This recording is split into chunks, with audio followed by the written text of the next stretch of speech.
Right over here? A friend of mine had attempted to commit suicide, and because she lost her son, essentially. And yeah, I thought it's about her telling the conversation that we had. I couldn't help her up. I just wanted to hold her down. Me Manques means I miss you, but in French it doesn't directly translate to I miss you. It means you are missing from me, which I think is really beautiful. I am Dylan Harper Faith, aka Mind Wide Open, and this is called Me Manques.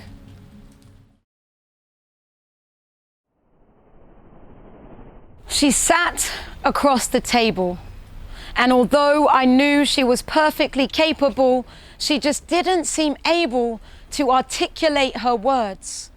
Verbs were failing her.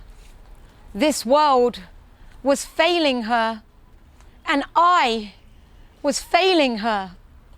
She said she had planned it all.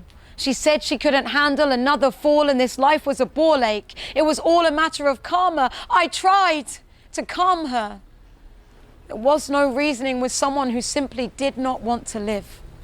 It didn't seem to matter what I wanted to give. Believing was hard for her. Receiving was even harder. She perceived the living world as the death of her, and I don't blame her. She felt like she was being held captive from a nightmare that she wanted to wake up from, and ironically, the only way she could do that was to sleep.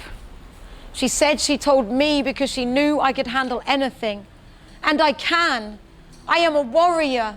In the form of a man, I am stardust and strength, although soft and unkempt. And everything she feels, I swear, I feel it too. And so, in an attempt to lessen her pain, I want to suck it out of her like John Coffey in the Green Mile. I'd do anything to see her smile again if only I had his healing ability. I'd do everything within my capabilities to help her see that the world needed her specialities because she was unique. It's just her brain was playing tricks, and she was so far in the thick of it, she was just aimlessly walking through the mist. And so it was hard for her to distinguish all of the reasons that she actually needed to live. She was trying her best.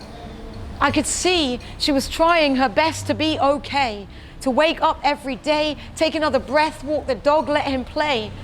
But every time she smiled, her eyes emitted pain, and she'd cry every time she heard his name, and she'd say, I just want to be a mum again.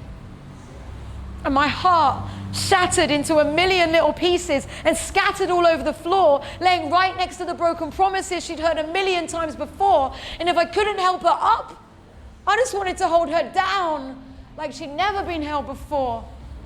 And then a little more. There was no blackboard for me to erase all of the chalk dust lies that lied behind her cries, nor my despise for the people that told them. There was no back door or trap door for us to walk through hand in hand, to bask in her future and stand in her light.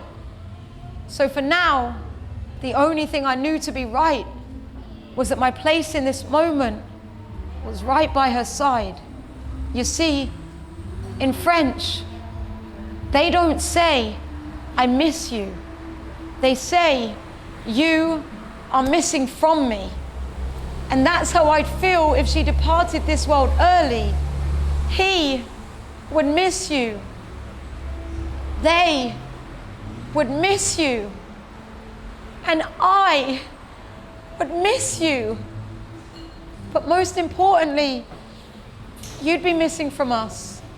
And although I know you'll say dharma, not drama, and you don't want any fuss and our lives will go on, God, honestly, I really just don't think that's something we'd be able to recover from.